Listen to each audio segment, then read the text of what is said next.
Bom, você que acompanha aqui o nosso canal sabe que nós estamos no mês de outubro. O mês de outubro é o período em que nós comemoramos a Reforma Protestante e nesse canal nós preparamos uma programação especial para a gente celebrar o mês da Reforma Protestante. Então nós teremos não só esse, mas vários outros vídeos especiais falando sobre temas teológicos, sobre livros, sobre curiosidades, personalidades da Reforma. E é claro que fica aqui o meu convite para você acompanhar tudo isso que a gente produz por aqui. E a maneira mais segura de você acompanhar tudo sem perder nada é você se inscrevendo nesse canal, ativando o sininho, ativando as notificações e assim você é avisado previamente sempre que um novo conteúdo está para estrear por esse canal e acompanha tudo sem perder nada. E claro, também eu já vou lhe pedindo para deixar o seu like, para contribuir com o trabalho deste vídeo, com o trabalho desse canal mais especificamente. Claro, também vou lhe fazer o convite para você ser membro do canal, pagando só R$ 7,99 por mês, o que nos ajuda muito a produzirmos, a crescermos, a fazermos melhor, a fazermos com mais qualidade sempre. E você também tem acesso a muitos benefícios e muitos vídeos exclusivos para os membros do canal. Hoje, o perfil teológico é especial. Você sabe que a gente costuma fazer perfis teológicos de teólogos contemporâneos. Mas nós vamos abrir exceções nesse mês da Reforma e voltarmos um bocado mais no tempo para fazermos perfis teológicos de nomes importantes da Reforma. E hoje o perfil teológico é do maior nome da segunda geração de reformadores, que foi João Calvino, que viveu entre 1509 a 1564. O calvinismo foi uma leitura da teologia importante e continua tendo seu valor, continua tendo a sua importância. Independente se você é calvinista ou arminiano, e olha, vou lhe dizer, viu, no campo da teologia, essa discussão ela já foi superada há muitos anos. A teologia contemporânea ela já tem elementos muito maiores, mais abrangentes, muito mais profundos do que o velho dualismo infrutífero entre arminianismo e calvinismo. Se você ainda está nessa picuinha criada artificialmente entre Armínio e Calvino, saia dessa, porque a teologia é muito maior e a teologia já deixou esse ponto para trás há muitos anos, embora muitos tenham insistido nesse ponto. Mas se você é calvinista ou arminiano, o que eu posso lhe falar nesse momento é que tanto Calvino quanto Armínio foram dois gênios da teologia da sua época. Foram dois grandes pensadores e produtores de teologia no seu período, no seu cenário, com as possibilidades que o tempo de cada um lhes permitiu que fizesse. E é claro que de lá para cá, muitas coisas surgiram e foram amadurecidas e aprofundadas que fizeram com que aqueles postulados fossem superados. O que não quer dizer que eles não continuam tendo o que falar em nosso tempo. Ainda continuam tendo pertinência à teologia de Calvino e de Armínio para nós, ainda hoje, embora já foi superado essa crise, como eu falei com vocês. Lamentavelmente, no Brasil, o neocalvinismo, que são afirmações muito mais radicais, muito mais inférteis, muito mais improdutivas do que as afirmações que o próprio Calvino fez na sua época. Eu garanto para você que muitos dos calvinistas, mesmo na época de Calvino, como John Knox, e muitos calvinistas radicais, extremados do nosso tempo, falam coisas que Calvino jamais falou, que Calvino jamais propôs. E hoje nós temos no Brasil um chamado neocalvinismo que tem sido responsável pelo fundamentalismo religioso e teológico no meio protestante, que tem prestado um desserviço para a teologia protestante, transformando a mesma numa leitura fundamentalista, intolerante e detentora da verdade, como se fosse a única leitura da verdade absoluta, e não é assim. Calvino não se propôs a isso, e nenhuma teologia, nenhuma tradição teológica, por mais bela que seja, pode reivindicar a autoridade de ser a detentora da verdade definitiva, porque teologia é produzida por seres humanos e o máximo que elas podem produzir são boas leituras sobre a teologia, a fé, a revelação, mas sempre leituras limitadas naturalmente. Por falar em Calvino, ele nasceu em 1509 na cidade de Noyon, na França. Ele foi filho de um homem que era secretário do bispo da sua cidade.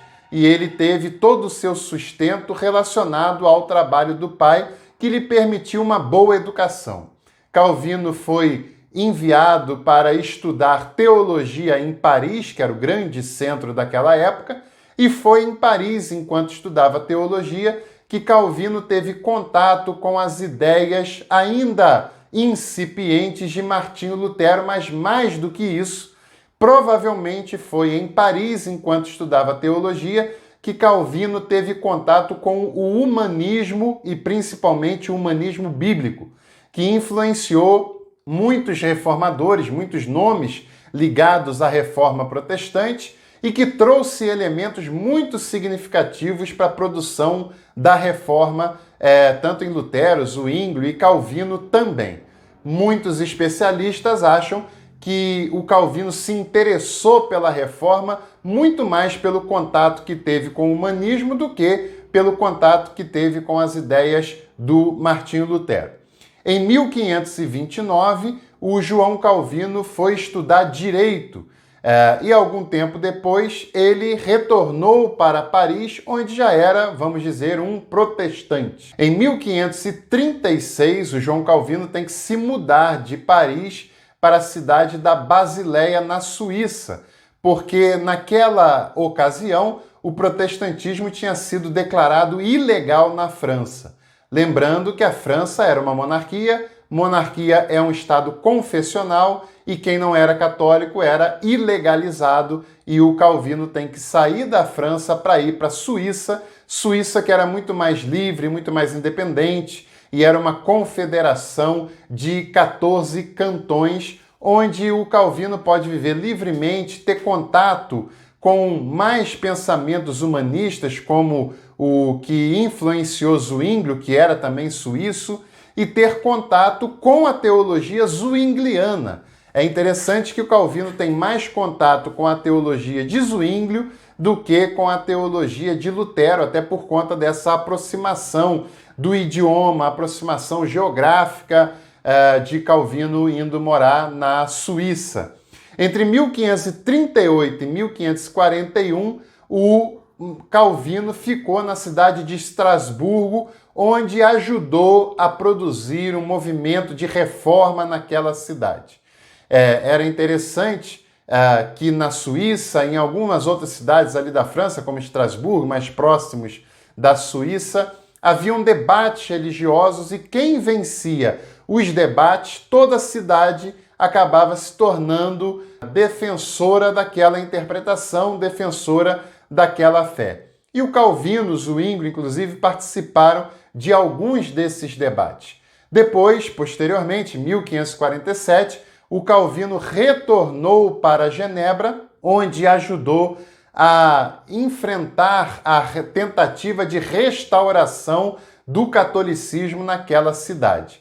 O Calvino liderou uma espécie de teocracia em Genebra, que gerou um governo religioso, um governo protestante, liderado pelo que seria um modelo do presbiterianismo, só que também aquele modelo foi duro demais, foi radical demais e levou à punição, ao exílio de muitas pessoas, inclusive foi tão radical que chegou a gerar como consequência a morte de algumas pessoas por causa do radicalismo e da intolerância que alguns aplicaram naquele modelo.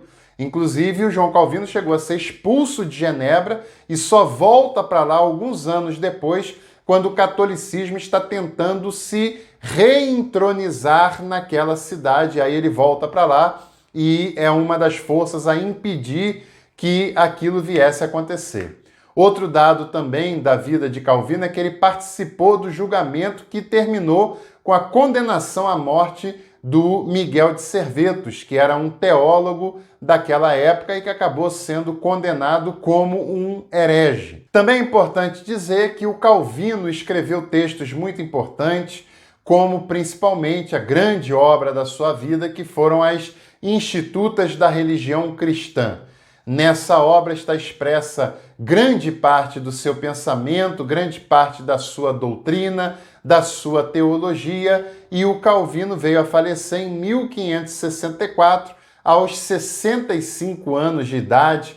O Calvino, assim como Lutero, também se casou, numa determinada fase da sua vida, e ele morreu com 65 anos de idade e deixou uma herança muito importante, que é a herança da fé reformada. A fé reformada tem a ver com a tradição de Zwinglio e principalmente de Calvino, embora tenha começado com o Zwinglio, mas ganhou eco de uma maneira muito mais forte, muito maior, com o João Calvino. Anos depois, o presbiterianismo foi aperfeiçoado e hoje é um dos sistemas de governo eclesiástico dos mais famosos, como o presbiterianismo, o episcopalismo e o congregacionalismo são as 3 formas de governo de igreja. Se você quiser saber mais, eu tenho um curso exclusivo para membros do canal de eclesiologia, de doutrina da igreja, e você pagando R$ 7,99 por mês,